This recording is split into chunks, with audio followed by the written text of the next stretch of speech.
Saya moderator ya. Mampus.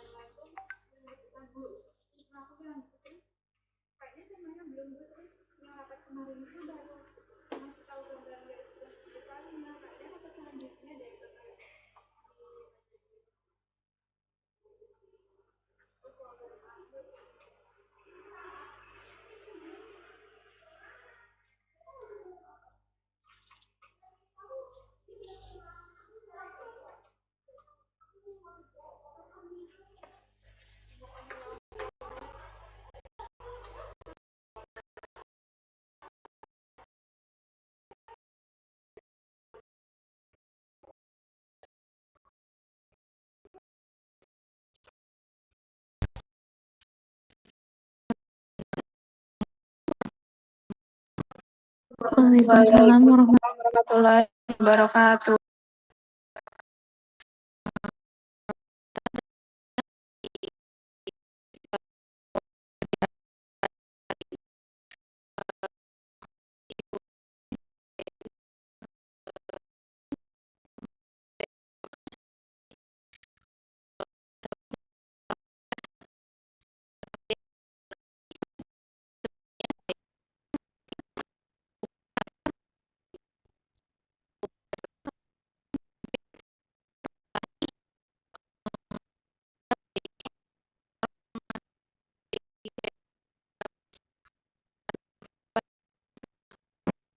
Baik, terima kasih kepada moderator Mbak Astri.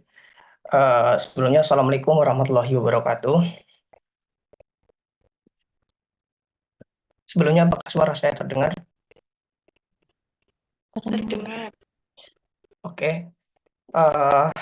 Yang terhormat Ibu Neneng selaku dosen pengampu mata kuliah Kimia Bahan Alam, terutama untuk kelas MBKM dan juga teman-teman yang dari Universitas UIN Bandung.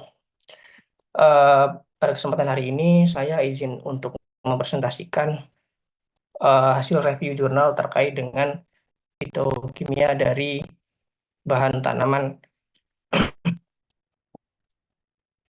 Oke, sebelumnya saya izin perkenalkan terlebih dahulu, saya Win Arfanuddin dengan NIM 2210603021 dari Universitas Islam Negeri Sunan Kalijaga, Yogyakarta.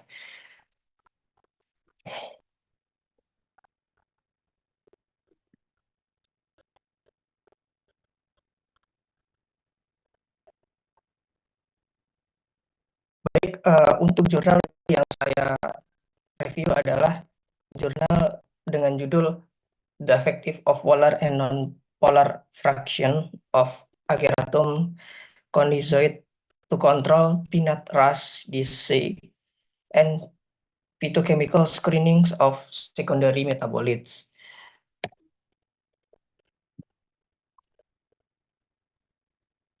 Tujuan dari jurnal ini adalah untuk mendapatkan konsentrasi efektif fraksi polar dan non-polar dari akar, daun, dan bunga Ageratum conizoides dan mengetahui golongan senyawa metabolit sekunder yang terkandung dalam ekstrak gulma yang digunakan.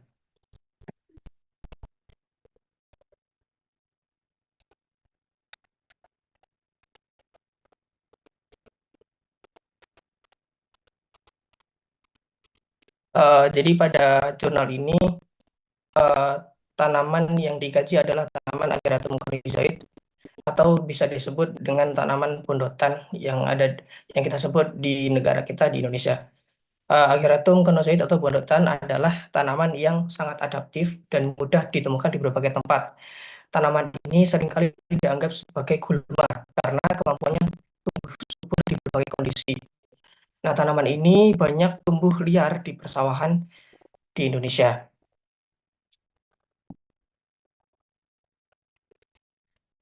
Sebelum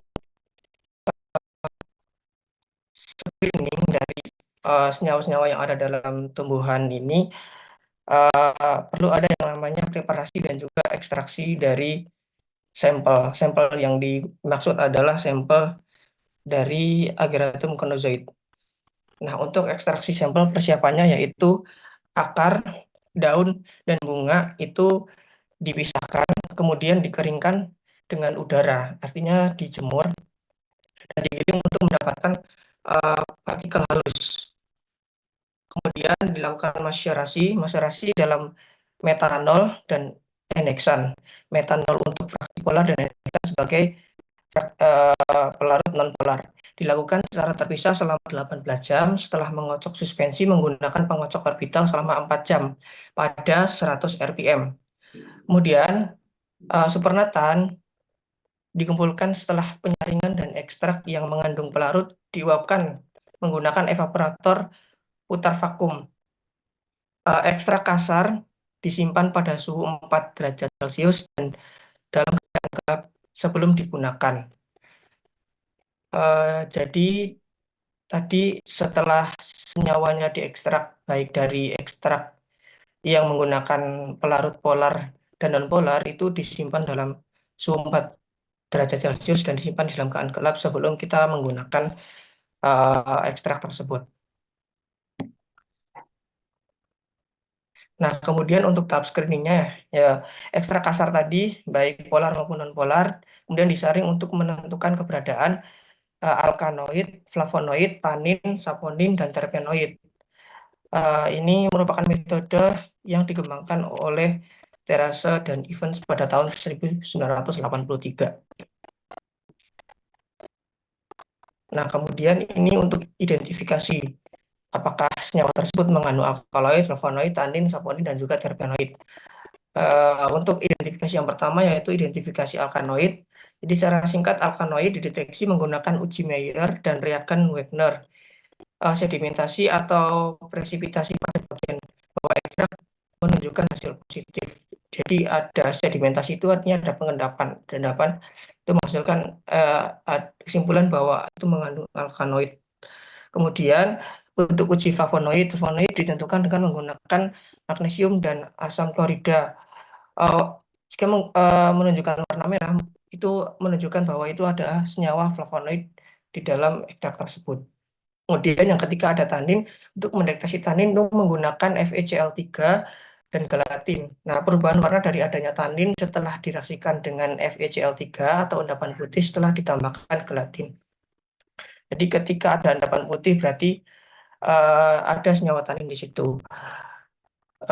Kemudian yang keempat yaitu ada identifikasi saponin. Nah, saponin ini dideteksi oleh komponen ekstrak untuk membentuk busa selama 30 detik setelah pengocokan. Jadi ketika dikocok terus menghasilkan busa, berarti itu ada yang senyawa saponin di situ. Terus yang terakhir yaitu identifikasi senyawa terpenoid.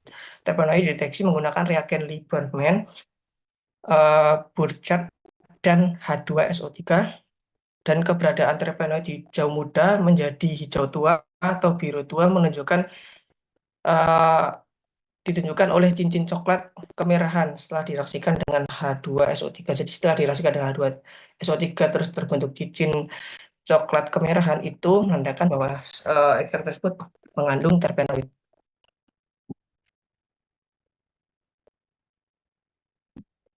Kemudian setelah dideteksi, kita melakukan uji dengan kromatografi. Kromatografi di sini yang dipakai adalah kromatografi lapis tipis untuk memisahkan senyawa aktif tersebut. Nah, pemisahan pertama pemisahan senyawa aktif dilakukan pada plat silika ekstrak eh, ekstrak kasar dengan ukuran 5 mikroliter diteteskan pada plat dan dipisahkan menggunakan fase gerak yang sesuai. Yang pertama itu dengan metanol dan kloroform dengan perbandingan 0,5 dan 9,5 dari setiap volumenya. Nah, digunakan untuk memisahkan alkanoid menurut teori dari Wagner dan Balk pada 1996. Kemudian ada kloroform dan metanol dengan perbandingan 9:1 yang digunakan untuk memisahkan flavonoid. Terus ada menggunakan enheksan dan aseton dengan perbandingan 4:1 untuk memisahkan saponin. Terus ada enheksan dengan etil asetat dengan perbandingan 2,8 untuk memisahkan terpenoid. Nah, kemudian eh, dari ekstrak kasar tersebut dilakukan untuk uji bioaktivasi. Nah,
maaf teman-teman, tadi jaringan saya kurang stabil.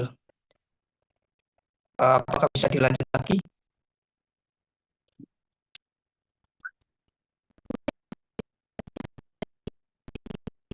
Oke.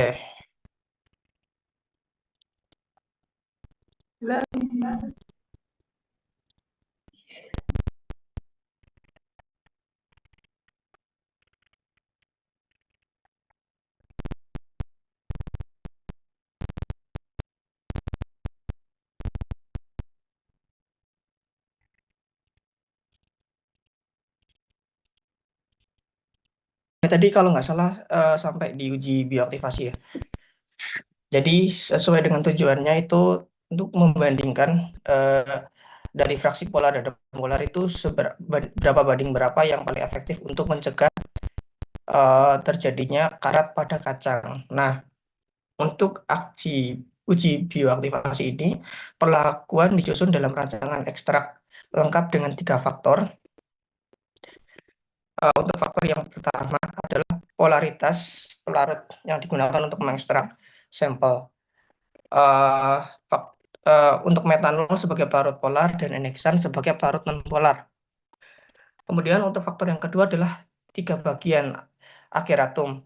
Ada akar, daun, dan juga bunga. Dan kemudian untuk faktor yang ketiga adalah 4 tingkat konsentrasi variasi, yaitu ada 0,1%, 1%, 2,5%, dan 5%. Nah, spora parasitis dikumpulkan dari tanaman terinfeksi berumur 10 minggu yang dibudidayakan di rumah kaca. Jadi itu spora yang dimaksud itu adalah uh, uh, adalah unsur yang membuat perkecambahan dari senyawa yang bisa menghasilkan karat. Nah, jadi di sini tuh sporanya kita budidayakan terlebih dahulu. Nah, daun yang terinfeksi eh, dari yang mengandung spora itu dipanen dan diinkubasi dalam cawan Petri selama 2 hari. Nah, kelembapan dipertimbangkan sekitar 90% kelembapannya dengan eh, meletakkan lapisan kapas bawah di dalam cawan Petri. Spora dewasa kemudian dipanen dan disuspensikan dalam air steril. Perkecambahan spora diuji dalam ekstrak kasar polar dan non-polar dengan 4 tingkat konsentrasi tadi. Kemudian ditambahkan juga buffer fosfat yang digunakan sebagai kontrol. Jumlah spora yang berkecambah dan tidak berkecambah kemudian dicatat setelah 24 jam inkubasi.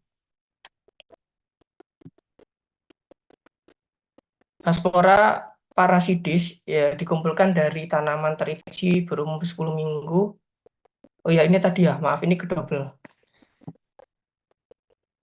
Nah, kemudian dari uji bioaktivitas tadi uh, menghasilkan hasil sebagai berikut grafiknya. Uh,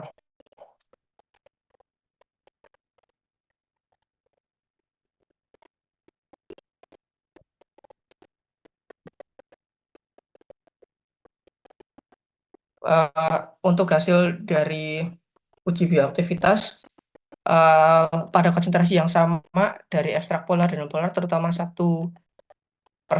dan di atasnya ekstrak polar menghambat lebih banyak spora berkecambah dibandingkan dengan ekstrak non polar. Misalnya 1% ekstrak polar akan menghambat 7% spora berkecambah. Ini mungkin kau perlihatkan data yang tadi ya. Bentar.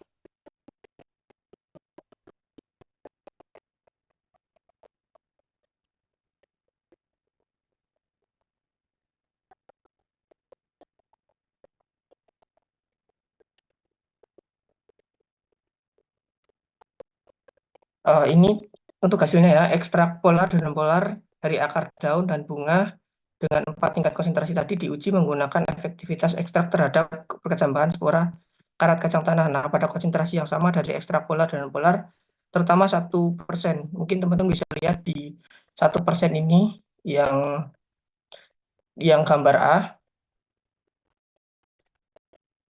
Untuk ekstrak polar menghambat lebih banyak spora berkecambah dibandingkan dengan ekstrak non polar. Ini kita bandingkan yang non polar yang B ya teman-teman. Nah, yang A ini yang di sama-sama 1% ini menunjukkan bahwa untuk senyawa polar itu bisa menghambat lebih banyak spora. Ini untuk 0 sampai 100 ini tingkat hambatan untuk menghambat spora itu, terus yang dari kiri ke kanan itu adalah konsentrasi yang kita buat gitu. Kemudian ekstrak polar akar menghambat 70% spora berkecambah, sedangkan ekstrak polar hanya menghambat 64%. Nah, yang paling menarik di sini adalah pada bagian em, spora yang tidak berkecambah pada senyawa polar pada daun di konsentrasi 0,1. Ini teman-teman bisa melihat di bagian 0,1 bagian B ini dibandingkan dengan yang polar itu ternyata untuk daun itu dia efektif pada uh, fraksi nonpolar di konsentrasi 0,1. Yang paling aneh di sini karena kalau yang kita lihat di sebelah polar, yang bagian polar yang A itu semuanya unggul semua dibandingkan yang nonpolar. Tapi untuk daun di nonpolar ini yang paling unik paling sendiri. Gitu untuk pembahasannya. Nah, ini cuma penjelasan tadi yang sudah saya jelaskan. Nah, kemudian untuk hasil pembahasan dari uji identifikasi tadi yang kita lakukan terkait dengan uji alkaloid, flavonoid, tanin, saponin, dan terpenoid, serta steroid. Nah, mungkin teman-teman bisa melihat langsung aja terkait dengan ujinya. Tadi ada fraksi polar dan non-polarnya, yang positif itu bagian mana. Ini teman-teman bisa menyimak. Lanjut. Nah, penggunaan pelarut polar untuk maserasi menghasilkan lebih beragam dalam kelompok metabolit sekunder seperti yang diamati pada tabel 1 tadi. Pada tabelnya itu eh, setidaknya ada 5 dan 2 kelompok senyawa aktif terdeteksi dalam ekstrak polar dan non-polar masing-masing. Nah, fraksi polar daun menunjukkan metabolit sekunder yang paling beragam dibandingkan dengan fraksi lainnya. Nah, fraksi ini mengandung alkaloid, flavonoid, tanin, saponin, dan terpenoid. Komposisi yang beragam dari metabolit sekunder ini mungkin bertanggung jawab untuk menghambat perkecambahan spora karat pada karat kacang tanah. Fraksi polar akar yang memiliki efektivitas yang sama dengan fraksi polar daun untuk menghambat perkecambahan spora yang mengandung alkaloid, flavonoid, dan terpenoid. Nah, ini adalah tabel hasil dari pengujian tadi menggunakan kromatografi, thin layer kromatografi. Untuk pembahasannya, ini untuk ekstrak yang memiliki daya hambat paling efektif terhadap para parasitispora yang tadi, yaitu ekstrak polar dan dari daun dan akar dipisahkan menggunakan teknik kromatografi lapis tipis. Nah, pelatihan ini dilakukan konfirmasi keberadaan senyawa aktif sebagai langkah lanjutan setelah penyaringan fitokimia. Selain itu, langkah ini bertujuan untuk menentukan jumlah senyawa aktif metabolit sekunder yang divisualisasikan sebagai bintik pada plat KLT. Nah, jadi ketika tadi diuji kualitatif untuk uji senyawa seperti terpenoid, flavonoid, dan lainnya itu dikonfirmasi lagi dengan uji ini KLT ini, teman-teman. Nah, secara umum jumlah bercak yang ditemukan pada fraksi polar pada daun yang tadi itu berada di tabel 2 lebih variasi dibandingkan bercak pada fraksi polar pada akar yang tadi di tabel 3. Nah, akan tetapi jumlah bercak yang lebih banyak tidak mencerminkan efektivitas yang lebih baik dalam menghambat spora berkecambah dan sebaliknya. Seperti yang diamati dalam penelitian ini, ketika efektivitas fraksi polar daun dan akar dibandingkan, konsentrasi masing-masing kelompok metabolit sekunder dapat berkontribusi kepada efektivitas ekstrak daripada jumlah bercaknya. Nah, ini untuk kesimpulan dari review yang saya lakukan terhadap jurnal ini. Untuk aplikasi fraksi polar, 5% dari daun dan akar Canizoids menunjukkan hasil tertinggi dalam menghambat perkecambahan spora, sehingga berpotensi untuk digunakan sebagai fungisida botani untuk menekan laju infeksi jamur parasitis. Tanaman yang terinfeksi untuk alkaloid, flavonoid, tanin, saponin, dan terpenoid di dalam daun yang mungkin bertanggung jawab untuk menghambat perkecambahan spora dapat dianggap dimurnikan untuk menentukan efektivitas masing-masing senyawa yang dimurnikan. Mungkin dari saya cukup seperti itu. Mohon maaf apabila masih banyak kurangnya. Mungkin dari teman-teman jika ada pertanyaan dipersilakan. Saya kembalikan ke moderator.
Ada, tidak ada. Maaf.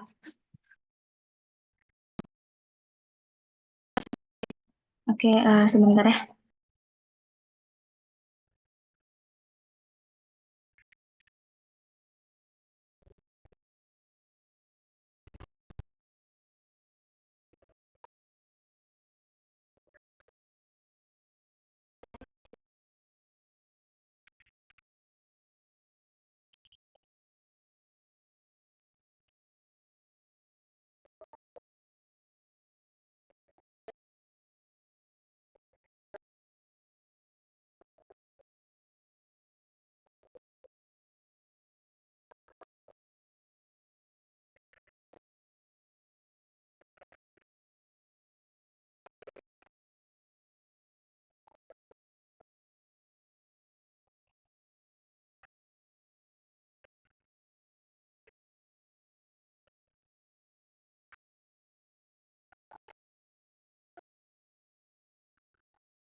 Oke, sebelumnya terlihat.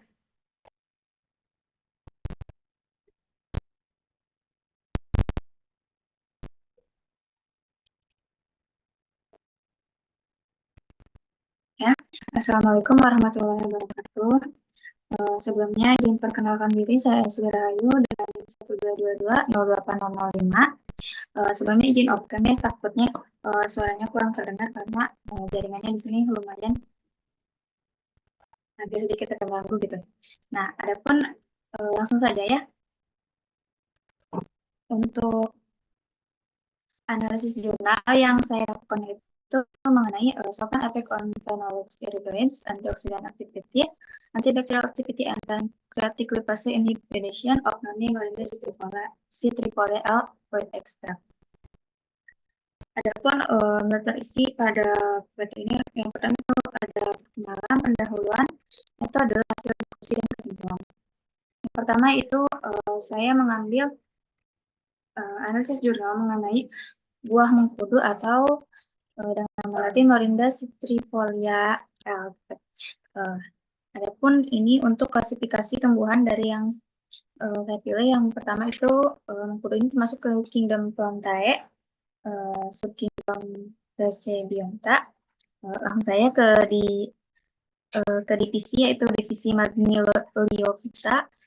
Kelasnya itu adalah Magnoliopsida, subkelasnya itu Astreridae, order dia, famili Rubiaceae, dan masuk ke dalam genus Morinda dengan nama spesiesnya itu Morinda citrifolia. Bahasa animasi ini teh nggak bisa. Nah, adapun ini merupakan pendahuluan dari jurnal yang saya pilih, di mana mengkudu atau Morinda citrifolia ini merupakan termasuk dalam genus Rubiaceae. Famili merupakan tanaman tahunan yang ditemukan di Kepulauan Pasifik Selatan, Asia Tenggara, dan Hainan, namun kepulauan berasal di Cina. Nah, buah mengkudu ini juga telah lama digunakan sebagai kesehatan dan obat tradisional juga. Buah mengkudu juga telah disetujui gitu sebagai bahan makanan baru oleh Komisi Uni Eropa. Studi kimia dan juga nutrisi menemukan lebih dari 200 zat bioaktif fitokimia pada buah mengkudu ini, di mana buah mengkudu ini menunjukkan berbagai manfaat bagi kesehatan manusia serta kapasitas antioksidan, aktivitas dari regenerasi tulang, hipertensi, aktivitas sebagainya gitu. Teman-teman boleh baca gitu. Nah, untuk tujuan dari penelitian ini yaitu untuk mengevaluasi efisiensi ekstraksi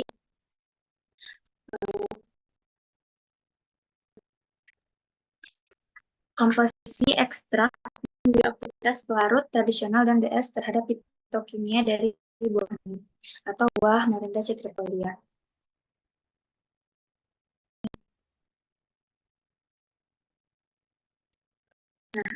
Nah, untuk metodenya ini menggunakan screening fitokimia dengan menggunakan metode kromatografi kolom. Nah, adapun sampel yang digunakan itu merupakan sampel hasil ekstraksi gitu. Nah, untuk ekstraksinya saya tidak cantumkan di sini gitu ya, karena ditakutkan memakan waktu lama untuk dipresentasikan.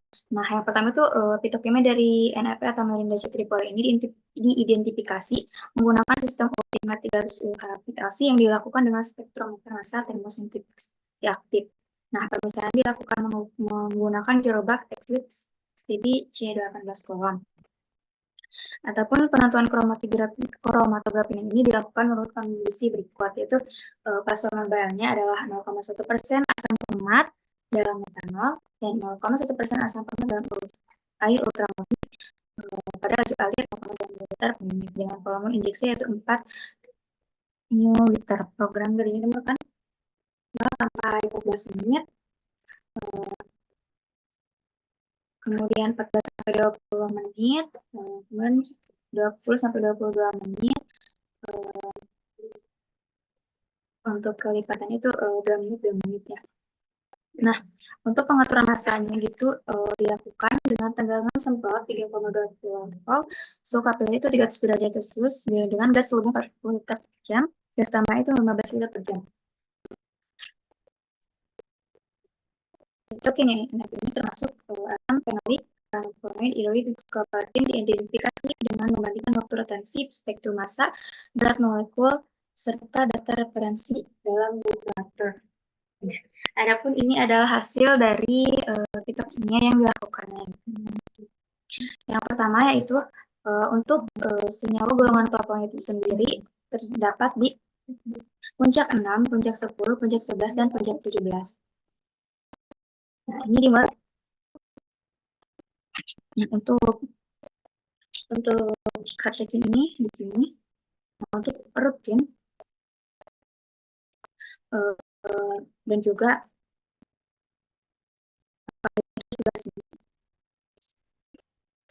dan untuk puncak 17 yaitu quercetin itu ada di sebelah sini.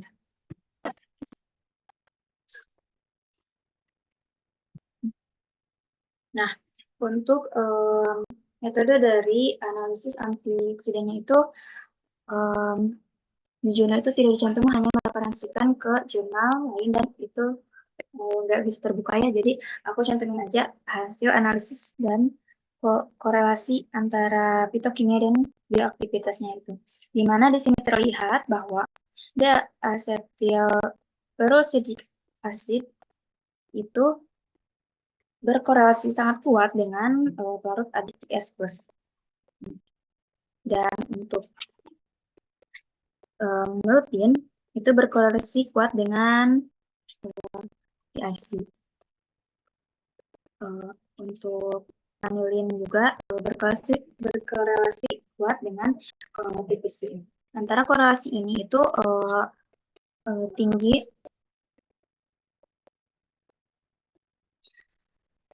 tingkat penghambatannya pada lipase pankreas. Nah, dari penelitian ini itu memberikan informasi tentang posisi fitokimia mengenai aktivitas antioksidan buah mengkodo berdasarkan penelitian sebelumnya pada spesies yang berbeda yang dilakukan oleh Jen dan kawan-kawan pada tahun 2018. Nah, pada studi lain itu juga dilakukan oleh Ani dan kawan-kawan dalam analisis efek pemberian buah mengkodo terhadap berat badan, asupan makanan, dan air pada tikus besar jantan yang diberi makan normal dan BPA. Pemberian BPA menyebabkan peningkatan berat badan dibandingkan dengan hewan yang diberi noni aqueous extract setelah pemberian noni perserta terhadap penurunan badan. Bisa dilihat di tabel ini. Ini merupakan hasil analisis dari penelitian yang dilakukan oleh Oni dan kawan-kawan pada tahun 2023 mengenai berat badan dari tikus yang dianalisis gitu. Terlihat pada tikus yang diberi oleh anonida peserta ini terjadi penurunan gitu dibanding dengan tikus yang hanya diberi makan oleh BPA. Maka dari itu bisa disimpulkan gitu bahwa buah noni ini bisa digunakan sebagai obat anti untuk mengurangi obesitas. Kemudian ini adalah hasil screening fitokimia dari dilakukan oleh NIDKK pada 2023 dengan menggunakan metode pengujian warna, menggunakan sampel yang kemudian ditambahkan pelarut tertentu dan sebagian disertai dengan pemanasan menghasilkan senyawa nukleotider dalam tabel. Nah, ini untuk hasil dari fitokimia dari penelitian AMI. Ada ditemukan di sini senyawa alkaloid, tanin, flavonoid,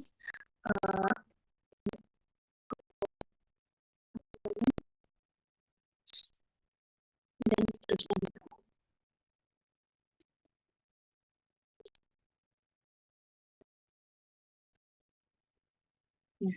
Nah, makanya kesimpulan itu mengenai studi perbandingan komposisi fitokimia antara aktivitas antioksidan dan aktivitas penghambatan lipase pankreas dari NMP yang disiapkan dengan tahap berbeda menghasilkan bahwa produk ekstraksi bervariasi secara signifikan dalam kapasitas ekstraksinya. Kandungan fitokimia yang diekstraksi ini serta aktivitas biologis ini menghasilkan 3 ekstrak PNS yang memiliki jumlah TPC tertentu, di mana ketiga ekstrak ini menunjukkan aktivitas pengobatan di fase pankreas yang lebih tinggi daripada produk tradisional.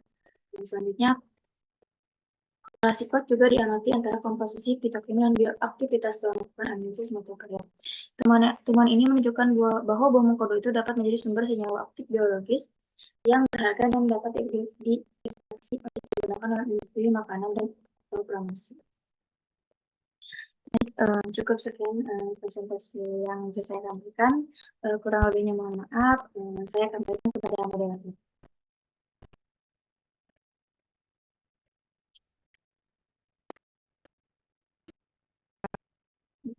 Nah, itu kabar ini. Baik. Hari ini ada punya.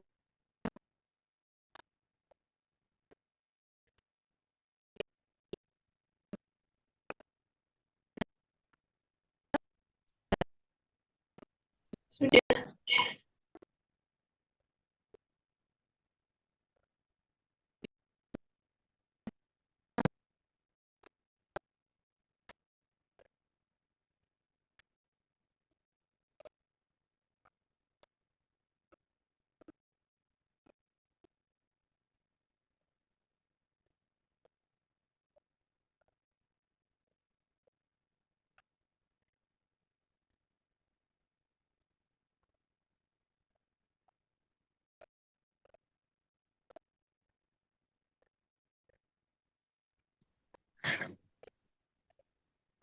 Terima kasih kepada Mbak Astri selaku moderator. Sebelumnya perkenalkan saya Atifah Nur Nazira dari UIN Sunan Kalijaga, Yogyakarta. Pada kesempatan ini saya akan mempresentasikan hasil analisis jurnal tentang screening fitokimia dan bioaktivitas tanaman obat jahe merah. Jurnal yang saya ambil itu berjudul Active Compounds of Right Ginger as Antioxidant Activity in the Supplementation and Treatment of Depression. Bisa next. Jadi jahe merah pastinya sudah familiar ya untuk teman-teman. Jahe merah sendiri itu sudah dimanfaatkan sebagai bahan pangan, rempah-rempah, suplemen, dan penyedap makanan, serta digunakan sebagai obat tradisional selama lebih dari 3.000 tahun. Jahe merah mempunyai karakteristik yang memberikan banyak manfaat seperti memberikan rasa pedas, aroma, dan mempunyai kandungan gizi, serta aktivitas farmakologis. Next. Tujuan dari penelitian ini adalah menganalisis metabolit aktif yang terkandung dalam jahe merah dengan pemeriksaan dan isolasi senyawa bioaktif meliputi pemeriksaan senyawa alkaloid, saponin, flavonoid, tanin, glikosida, dan steroid. Pemeriksaan dari tanaman obat ini dilakukan dengan screening fitokimia terhadap fraksi etanol, fraksi N-heksana, dan fraksi etil asetat dari jahe merah. Setelah didapatkan metabolit aktif, dilanjutkan pemeriksaan LC-MS atau liquid chromatography mass spectrometry untuk mengidentifikasi senyawa aktif yang terkandung dalam jahe merah. Next. Jadi, sebelum melakukan screening, kita melakukan pembuatan simplicia dan preparasi screening. Yang pertama itu jahe direbus dulu dengan berat basa 4 kg, kemudian dengan proses pengeringan dalam lemari pengering pada suhu 50 derajat Celcius selama 5 hari. Selanjutnya, simplicianya ditimbang dan diperoleh 1.123 gram, kemudian dihaluskan dan diperoleh beras serbuknya itu 1.114 gram. Next. Lalu dilakukan proses screening. Pada penelitian ini menganalisis metabolisme sekunder menggunakan uji screening fitokimia dan memeriksa senyawa aktif dengan kombinasi kromatografi cair dengan spektrometri massa tandem. Analisis CMS ini menggunakan sistem ABSCIEX Triple Time of Flight 5600 yang merupakan instrumen yang memiliki hybrid triple quadruple, menggunakan sensitivitas tinggi, kecepatan pemindaian cepat, dan massa akurat, serta kinerja resolusi tinggi. Next. Dari hasil penelitian ini, ada beberapa senyawa fitokimia yang terdeteksi, di mana ada alkaloid, flavonoid, glikosida, saponin, dan steroid yang terdeteksi pada sampel jahe merah ini. Beberapa uji screening fitnya ini menggunakan beberapa regen didasarkan oleh jenis fitokimia yang ingin di screening. Pada alkaloid menggunakan regen Mayer-Boucard-Dragendorf. Terus pada flavonoid itu menggunakan bubuk magnesium dan HCl. Lalu pada glikosida itu menggunakan uji kualitatif molis dan asam sulfat. Pada saponin itu menggunakan air distilasi panas ataupun dengan pengocokan. Lalu pada tanin itu menggunakan regen FeCl3 dan steroid itu menggunakan Lieberman-Burkhardt. Nah, hasil dari screening fitokimia ini, kandungan flavonoid, total ekstrak etanol jahe merah, diukur dengan spektrofotometer UV-Vis dengan panjang gelombang 430 nanometer dan didapatkan sebesar 48,79 mg QE per gram dari ekstrak. Lalu pada uji kandungan fenol itu dihasilkan sebesar 92,73 mg GAE per gram dari ekstrak. Next. Hasil pemeriksaan senyawa aktif yang terkandung dalam ekstrak etanol jahe merah ini ditemukan juga antioksidan lain seperti asam amino, L-histidin, asam fatty acid, alpha eleostearic acid, dan tetrahidrokurkumin merupakan turunan dari polyphenol flavonoid. Berdasarkan strukturnya, tetrahidrokurkumin ini tuh mirip dengan kurkumin, namun perbedaannya pada ikatan karbon, di mana tetrahidrokurkumin ini memiliki ikatan alfa-beta karbonil jenuh, sedangkan pada kurkumin ini memiliki ikatan alfa-beta karbonil tak jenuh. Hal ini mempengaruhi pada sifat fisiknya, yaitu warna senyawa, di mana kurkumin ini berwarna kuning, sedangkan tetrahidrokurkumin ini berwarna putih. Next.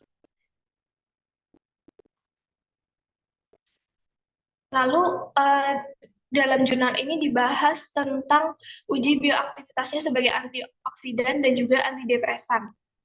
Uji penentuan kandungan antioksidan ekstrak etanol jahe merah ini menggunakan metode penangkapan radikal bebas 2,2 difenil 1 pikrihidrazil atau DPPH dan didapatkan IC50 sebesar 39,96 ppm. Lalu penelitian ini juga menganalisis senyawa fitokimia sebagai antidepresan. Sebelumnya, gangguan depresi itu disebabkan oleh mekanisme stres oksidatif yang terjadi karena ketidakseimbangan antara oksidan dan antioksidan, karena adanya penurunan sistem kapasitas antioksidan. Antioksidan ini berperan dalam sistem pertahanan yang membatasi kerusakan yang terkait dengan radikal bebas.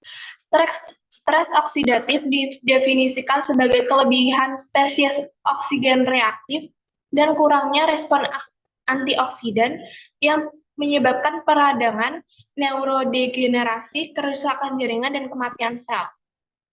Senyawa bioaktif yang terkandung dalam jahe merah ini seperti polyphenol flavonoid ini mampu melindungi molekul lain dari efek merusak dari ROS atau oksigen reaktif tadi, dan sebagai senyawa aktif biologis yang mencegah stres oksidatif. Antioksidan juga berperan menghilangkan radikal bebas dan menekan jalur stres oksidatif yang melindungi terhadap kerusakan neuron di otak. Next. Selain itu, ada antioksidan yang terdeteksi di jahe merah itu, yaitu tetrahidrokurkumin, yang berperan dalam proses pembersihan dan mencegah pembentukan radikal bebas. Dalam sebagian besar uji coba, kurkumin ini diberikan secara oral atau melalui suntikan intraperitoneal dari 21 hari dengan 30 menit sebelum stresor.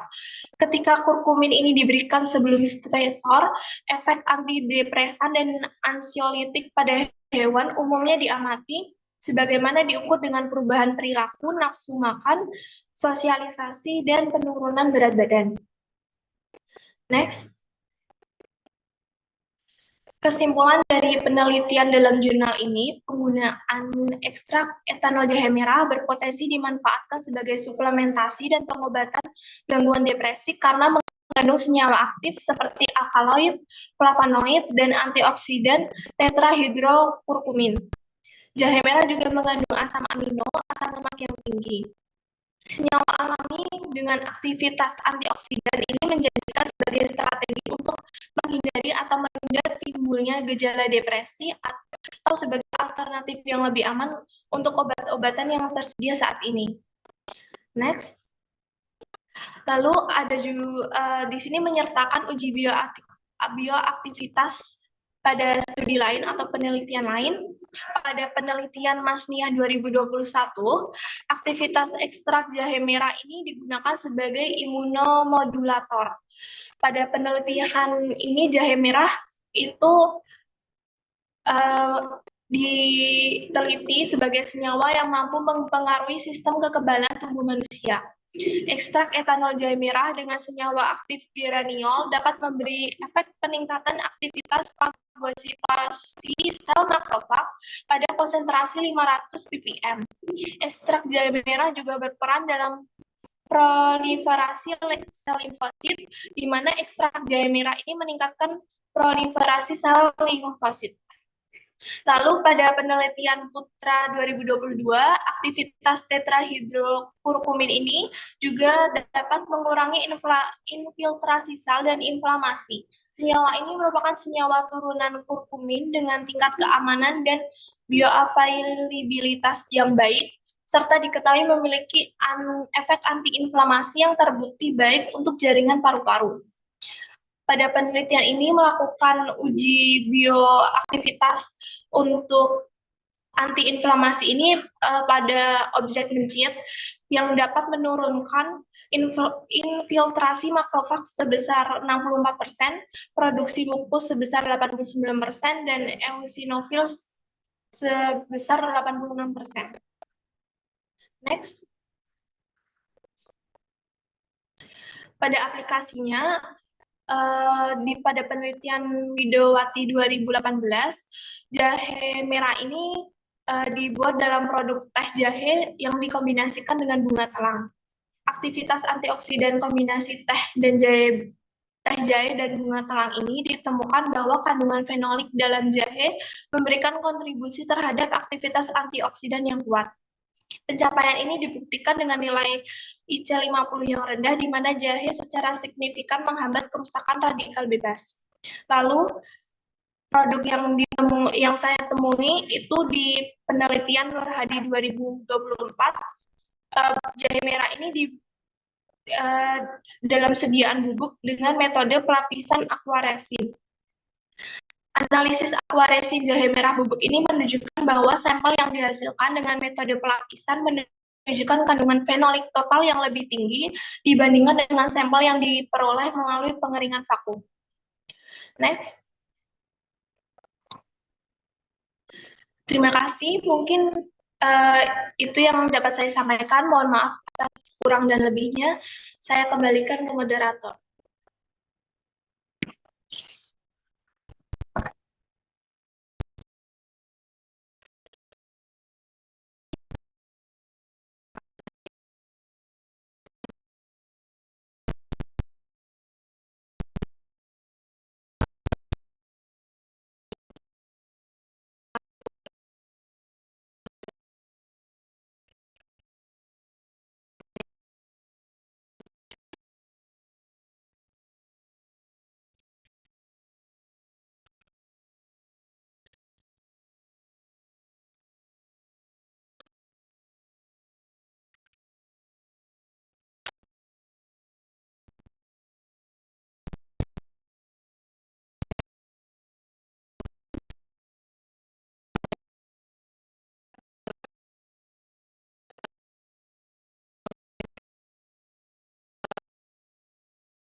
Maaf, moderator, apakah saya boleh menjawab pertanyaan dari...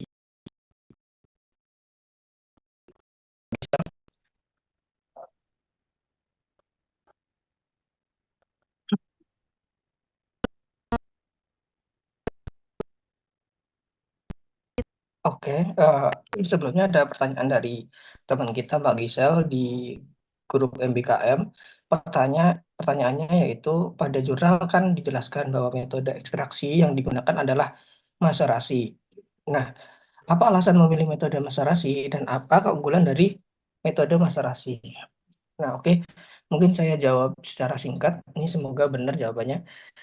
Nah, berbicara tentang maserasi, dibandingkan dengan metode-metode lainnya. Untuk ini berbicara tentang ekstraksi ya, teman-teman. Itu dibandingkan dengan metode lainnya seperti Soklet, reflux, atau perkolasi, maserasi tentunya menjadi metode yang sangat sederhana. Tidak perlu rangkaian alat yang cukup rumit, tidak perlu alat-alat yang perlu penyusunan, dan juga alat-alatnya kan mahal ya, teman-teman. Untuk maserasi ini tentunya adalah metode yang sederhana, dan selain itu ketika kita menggunakan maserasi itu untuk tingkat kerusakan dari sampelnya itu minim, karena kita bandingkan dengan metode misalkan refluksi yang menggunakan pemanasan, itu kan akan merusak, eh, peluang merusaknya lebih tinggi daripada menggunakan maserasi yang hanya cukup menggunakan pelarutnya, merendam gitu. Nah, tapi untuk maserasi ini sebenarnya juga punya kelemahan, teman-teman. Karena kan dengan maserasi ini kan tadi menggunakan pelarut ya. Jadi untuk menggunakan bahan-bahan kimia itu, pelarut itu jadi lebih boros, teman-teman. Jadi untuk maserasi ini hanya memang untuk pengujian saja yang berskala kecil. Jadi untuk skala besar, untuk maserasi ini tidak bisa karena diperlukan pelarut-pelarut organik atau non pelarut organik yang polar maupun polar itu membutuhkan banyak sekali. Kalau misalkan untuk yang skala besar gitu. Gisel, apakah terjawab? Sudah terjawab. Terima kasih.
menjawab pertanyaan dari Mbak Caci. Senyawa apa yang terdapat dalam bulan tersebut sehingga ketika dicampurkan dapat memberikan kontribusi antioksidan yang terpakai. Yang ada di makanan itu yang dipakai sebagai antioksidan adalah senyawa antosianin.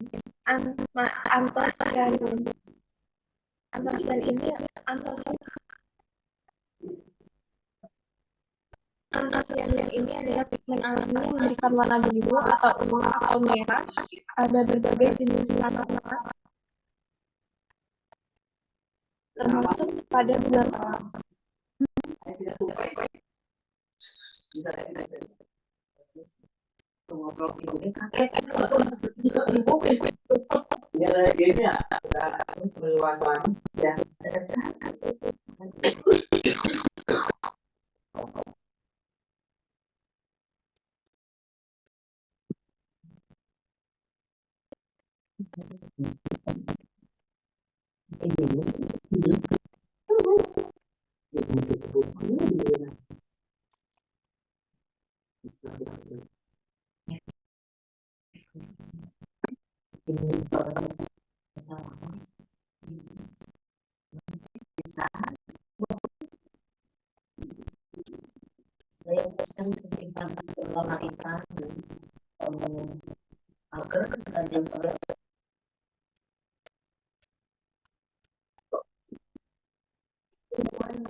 Baik, bismillahirrahmanirrahim. Assalamualaikum warahmatullahi wabarakatuh.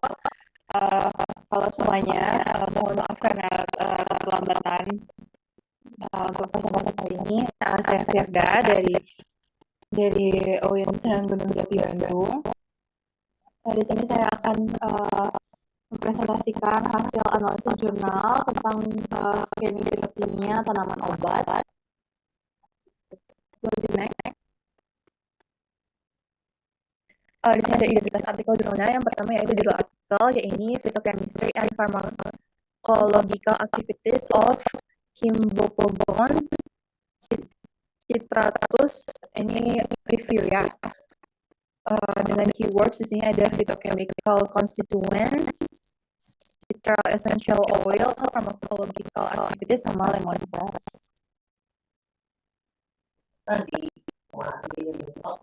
Next. Nah, di sini tuh ada identifikasi senyawa fitokimia gitu ya. Di sini berdasarkan hasil analisis Kimbopogon citratus atau ini tuh sebenarnya daun serai, di mana mengandung beberapa senyawa kimia yang lain. Di sini ada essential oil seperti citral, citronellol, dan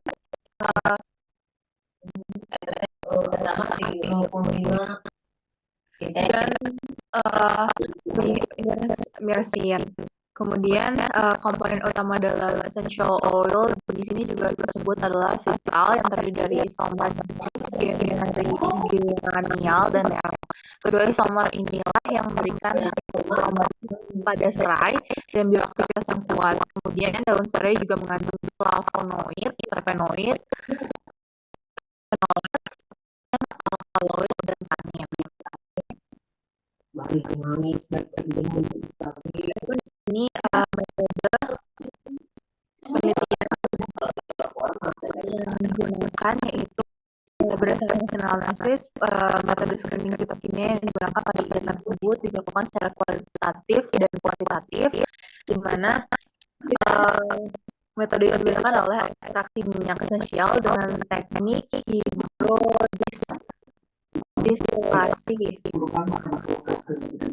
menggunakan GC-MS, chromatography mass spectrometry, untuk menganalisis komposisi senyawa.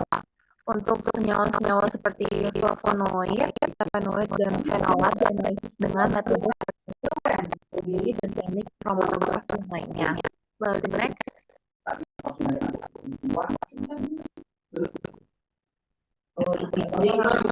Bioaktivitas yang diuji, penelitian ini menguji berbagai bioaktivitas dari daun serai termasuk antibakteri, anti jamur, antioksidan, anti diabetes, dan antiinflamasi. Di mana bioaktivitas tersebut diuji melalui pengujian minyak esensial yang dihasilkan terhadap patogen, bakteri, dan jamur, termasuk Clostridium botulinum, Candida albicans, dan Microsporum organismis. Untuk bioaktivitas antioksidan, pengujiannya dilakukan menggunakan asai antioksidan in vitro, sedangkan bioaktivitas diabetes diuji melalui insulin enzim, alpha glukosidase, dan alpha amilase. Ada untuk hasil penelitian dan kesimpulan. Di sini hasil penelitian menunjukkan bahwa bioaktivitas dari daun serai menunjukkan efek yang signifikan. Kandungan essential oil dari daun serai menunjukkan efek sebagai berikut, yaitu yang pertama efek antibakteri yang signifikan terhadap bakteri gram positif dan bakteri gram negatif. Kemudian yang kedua yaitu efek anti jamur yang kuat terhadap Candida albicans dan Microsporum organismis. Kemudian ada efek aktivitas antioksidan menunjukkan inhibisi radikal bebas yang kuat. Yang terakhir yaitu efek aktivitas antidiabetes menunjukkan inhibisi signifikan pada enzim glukosidase dan alpha amilase. Dengan kesimpulan, Kimbobon citatum atau daun serai memiliki potensi besar sebagai sumber senyawa bioaktif dengan berbagai manfaat farmakologis. Ini identifikasi senyawa adalah flavonoid berkontribusi besar terhadap aktivitas terapeutiknya seperti anti-inflamasi, anti-obat, dan anti-diabetes. Di mana penelitian lebih lanjut dilakukan untuk mengeksplorasi penggunaan klinis tanaman dalam pengembangan obat alami.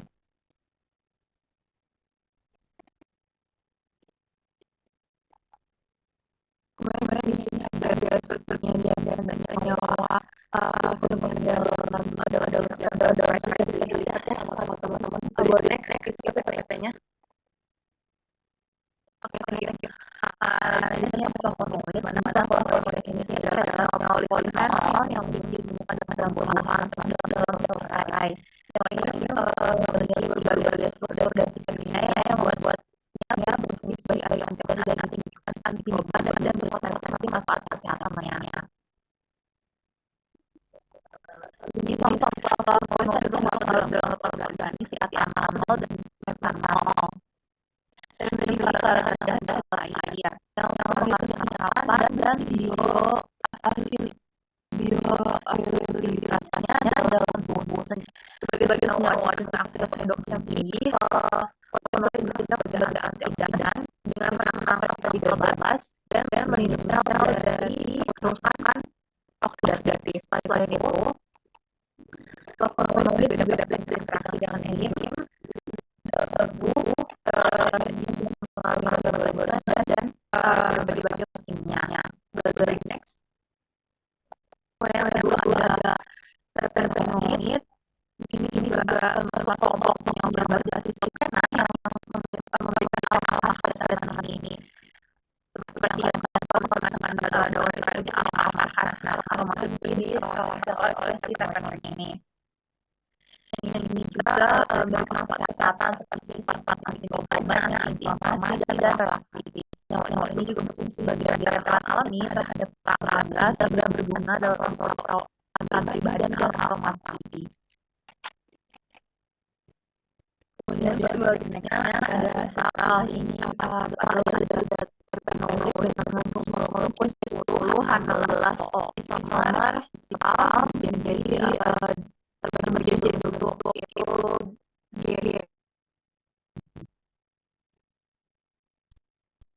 geranial citral dalam proses yang dibedakan menghasilkan bentuk yang lebih stabil secara energetik. Geranial memiliki sifat antimikroba dan inflamasi. Kemudian yang kedua ada lateral, yaitu transcitral, di mana itu isomer dari citral di mana posisi aldehyde dan stabil berdampingan. Lateral ini lebih volatil dalam aktivitas biologis beragam. Kedua isomer ini memiliki sifat biologis yang bermanfaat, mana secara keseluruhan citral disertai antioksidan dan antimikroba dan memiliki efek menenangkan. Selain itu, senyawa ini juga berperan dalam memberikan aroma yang menyegarkan dan rasa lemon pada makanan dan minuman. Next, kemudian yang keempat ada citronellol. Senyawa itu adalah monofenoid dan ditemukan dalam daun serai. Secara kimia, dan dikenal dengan sifatnya yang manis dan garis sehingga saya menggunakan dalam parfum dan perawatan pribadi.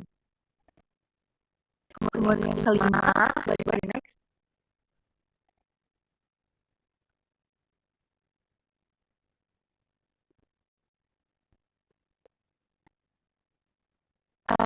Di sini ada bersin, di mana senyawa terpenen yang terdapat dalam serai merupakan salah satu komponen utama sel-selnya. Dengan rumus-rumusnya itu 10, 16 dan 6 karena aromanya khas yang mirip dengan buah-buahan dan rempah-rempahan. Dengan manfaatnya itu efek inflamasi, anodis dan antimikroba. Di mana senyawa ini juga berperan untuk meningkatkan penyampaian aktif lainnya bisa digunakan dalam kondisi senyawa lain dalam percakapan dan terapi. Kemudian yang kedua ada ini yaitu senyawa glikosida yang terdapat dalam daun serai dan dengan sifat memiliki besar dan kemampuan emulsifikasi. Ada manfaatnya yaitu ada sifat antiinflamasi dan potensi untuk menurunkan kadar kolesterol.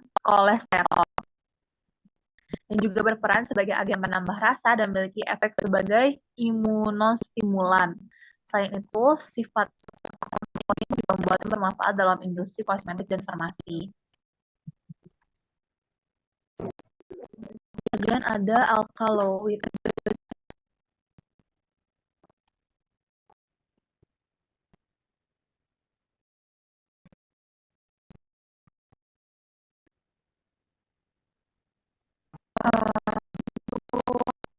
Senyawa organik kita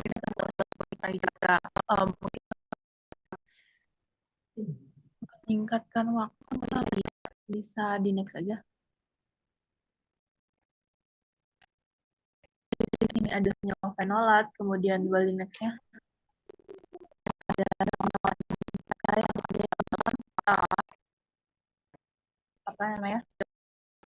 Nah, kemudian untuk potensi bioaktivitas berdasarkan studi lainnya di sini daun ini menunjukkan spektrum yang luas termasuk aktivitas antibakteri, anti jamur, antioksidan, anti-inflamasi dan anti diabetes.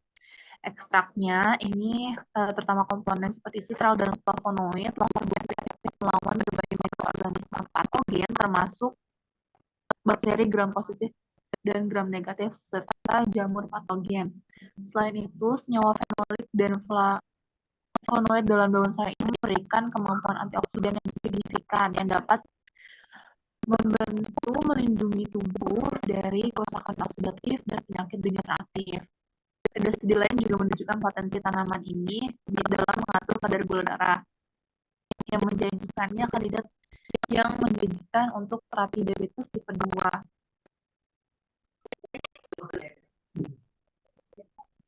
Dan di sini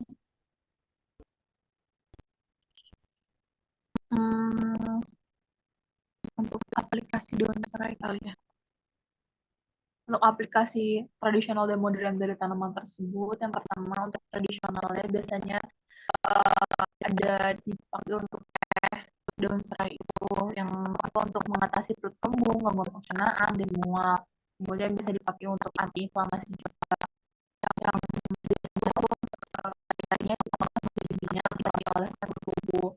Kemudian ada aromaterapi, di mana serai dipakai sebagai bahan baku sirih untuk mengatasi stres, kemudian memberikan efek relaksasi serta mengusir nyamuk dan serangga. Kemudian terakhir minum lagi. Saya bisa tengah biasa dimana ini digunakan untuk merawat luka atau sebagai antiseptik alami karena sifatnya yang antibakteri. Kemudian ada kuliner tradisional, yaitu daun serai digunakan sebagai bumbu masakan gitu ya, seperti masakan kari, sup, dan soto untuk memberikan aroma dan rasa yang segar. Karena ada rasa segar dari lemon, kayak lemon gitu lah. Terus minuman herbal seperti yang tadi disebutkan, selain teh serai, ada juga jamu tradisional yang menggunakan serai untuk meningkatkan daya tahan tubuh. Kemudian secara modern, di sini daun serai digunakan untuk industri kecantikan dan perawatan diri. Bisa digunakan untuk bahan campuran seperti sabun, lotion, atau krim untuk mengatasi masalah kulit berminyak dan jerawat karena sifat antiseptiknya. Kemudian bisa digunakan juga sebagai minyak esensial karena tadi ya sifatnya yang aromanya memberikan relaksasi gitu. Kedua, produk rumah tangga yaitu pengharum ruangan alami. Kemudian yang juga ada anti serangga alami gitu ya, karena serai ini biasa dijadikan bahan dalam semprotan atau lilin anti serangga modern yang ramah lingkungan, karena serangga-serangga itu kurang suka dengan bau dari daun serai ini. Kemudian yang ketiga, industri makanan dan minuman modern. Kalau misalkan untuk bahan minuman modern, biasanya ini jadi salah satu bahan yang digunakan dalam pembuatan minuman kekinian kayak infus water, teh komersial, atau campuran koktail. Kemudian untuk makanan, biasanya ini digunakan sebagai penyedap alami tanpa bahan tambahan kimia untuk makanan organik dan vegetarian, itu sebagai penyedap. Kemudian yang terakhir itu medis dan kesehatan modern. Ini biasa dijadikan suplemen herbal seperti ekstrak daun serai ini dijadikan suplemen dalam bentuk kapsul atau cair untuk meningkatkan kekebalan tubuh dan mengurangi risiko penyakit kronis seperti diabetes dan hipertensi. Kemudian ada juga penelitian tentang anti kanker, di mana ini mengaitkan senyawa sitral dalam daun serai sebagai komponen yang dapat memiliki potensi dalam terapi kanker, meski masih dalam tahap awal penelitian.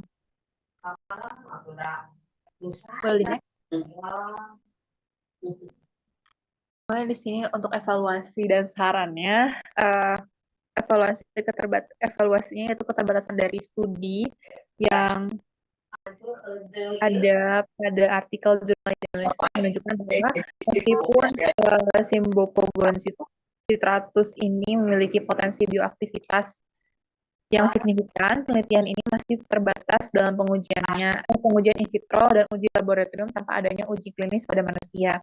Metode screening fitokimia dan pengujian bioaktivitas sebelumnya mendetail dalam menjelaskan mekanisme aksi dari senyawa aktif yang terdapat dalam si daun serai ini.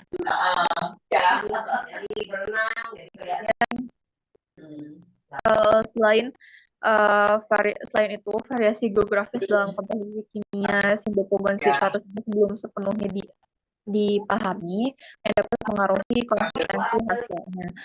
Untuk lebih lanjut disarankan agar dilakukan uji klinis pada manusia untuk mengevaluasi efektivitas dan keamanan jangka panjang dari senyawa-senyawa tersebut. Jadi yang lebih komprehensif tentang variasi komposisi faktor geografis dan lingkungan juga perlu dilakukan untuk memastikan aplikasi klinis yang lebih luas dan konsisten. Ya, mungkin sekian dari saya. Mohon maaf apabila adalah salah kata dan salah ucap. Saya ucapkan terima kasih atas perhatiannya. Saya kembalikan ke moderator. Bukan kecelakaan ya kalanya.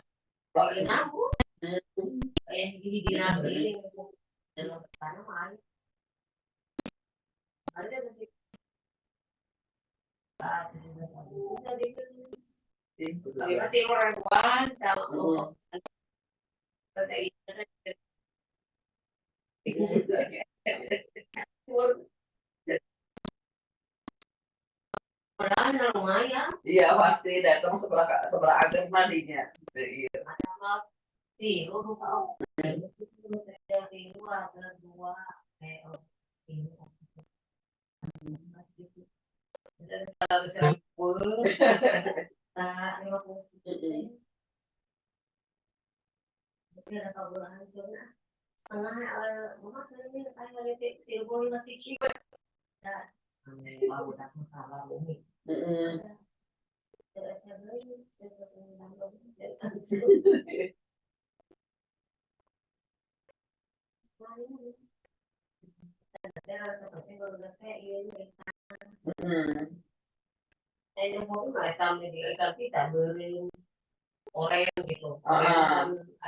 Iya lagi masih gak? Hiasan gerinya. Sudah hiasan beli gitu, nah kita bikin. Ini boleh langsung jawab pertanyaan enggak ya dari teman-teman? Harusnya gimana? Karena sebenarnya.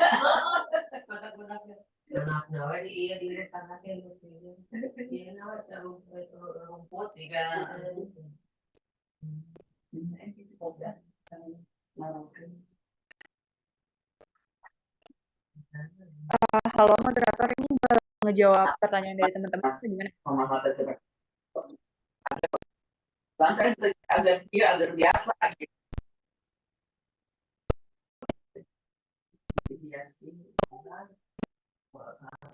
Oke, aku mau jawab. Ini pertanyaan dari hasil analisis mengenai jurnal yang dianalisis. Menurutmu apakah ada kemungkinan bahwa penelitian pada jurnal tersebut dapat dikembangkan lagi atau dapat memunculkan penelitian lainnya? Jika ada, apa dan bagaimana gitu ya? Sebenarnya itu udah jelas tadi jelas aku presentasikan waktu pas tadi berikan penjelasan waktu evaluasi dan saran. Kalau kan namanya beberapa pendekatan gitu ya, kan ini tuh ada kalau misalkan si 100 ini punya potensi bioaktivitas yang signifikan gitu ya, tapi ini tuh masih terbatas dalam pengujian in vitro gitu ya, yang apa ya, karena terbatas jadi bisa dikembangkan lagi gitu ya untuk penelitian in vitronya. Uji laboratorium gitu ya. Ya. Yang bisa apa ya, untuk dikembangkan lagi dalam uji klinis pada manusia gitu.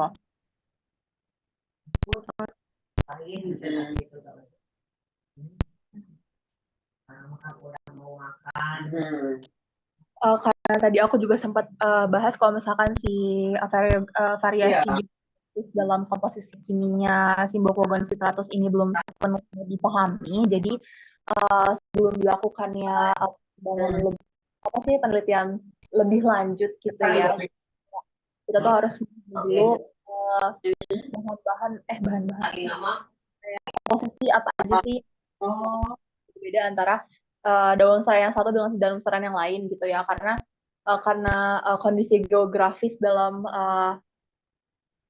penanaman si daun serai ini juga mempengaruhi si komposisi yang ada dalam daun serai tersebut. Jadi kita nggak bisa benar-benar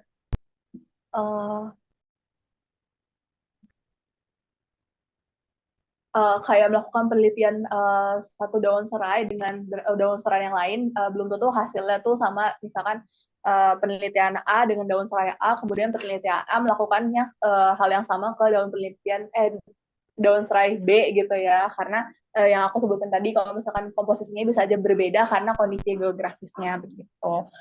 Mungkin sekian dari aku, semoga ini menjawab ya. Terima kasih.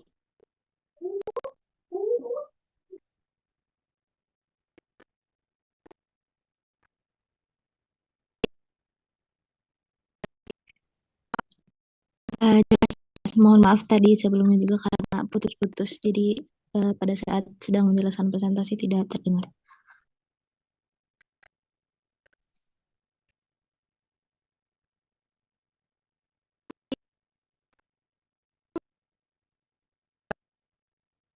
Boleh teh, aku mau jawab dari pertanyaan teman-teman di grup. Untuk pertanyaan yang pertama itu ada dari Kobi, di mana bertanya mengenai penjelasan tikus yang diberi BPA itu berat badannya meningkat dibandingkan yang diberi EHE. Hal ini disebabkan karena kandungan fitokimia apa yang terdapat pada buah mengkudu. Untuk jawabannya ini tadi sudah disebutkan ya bahwa kandungan fitokimia dari mengkudu itu ada flavonoid, tanin, glikosida, tanin, fenol, dan fitat gitu. Untuk penelitian yang menggunakan tikus gitu. Adapun senyawa fitokimia mana yang menyebabkan penurunan berat badan itu tidak dijelaskan secara rinci gitu di sini. Hanya saja ketika pemberian buah mengkudu ini dapat menurunkan berat badan dari tikus yang diuji tersebut. Boleh dilanjut teh? Aku ada 2 penanya.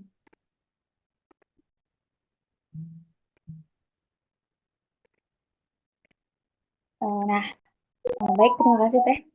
Untuk penanya yang kedua itu ada dari Marsha Malika. Pada analisis fitokimia mengkudu itu kan mengandung alkaloid. Nah, dengan adanya kandungan tersebut, bagaimana peran alkaloid pada buah mengkudu ini bisa bermanfaat bagi tubuh? Sebelumnya, karena ini karena jurnal yang aku teliti itu manfaatnya lebih ke antioksidan gitu ya. Jadi manfaat dari senyawa alkaloid ini untuk berperan sebagai antioksidan gitu dan dalam melawan radikal bebas dan melindungi sel-sel tubuh dari kerusakan. Nah, senyawa alkaloid ini juga bisa sebagai menghambatan lipase pankreas atau yang nantinya akan terjadi mencegah obesitas gitu. Paling itu dari jawaban yang bisa saya sampaikan gitu. Bagaimana teman-teman? Mungkin cukupkan sekian gitu dari saya. Saya kembalikan moderator.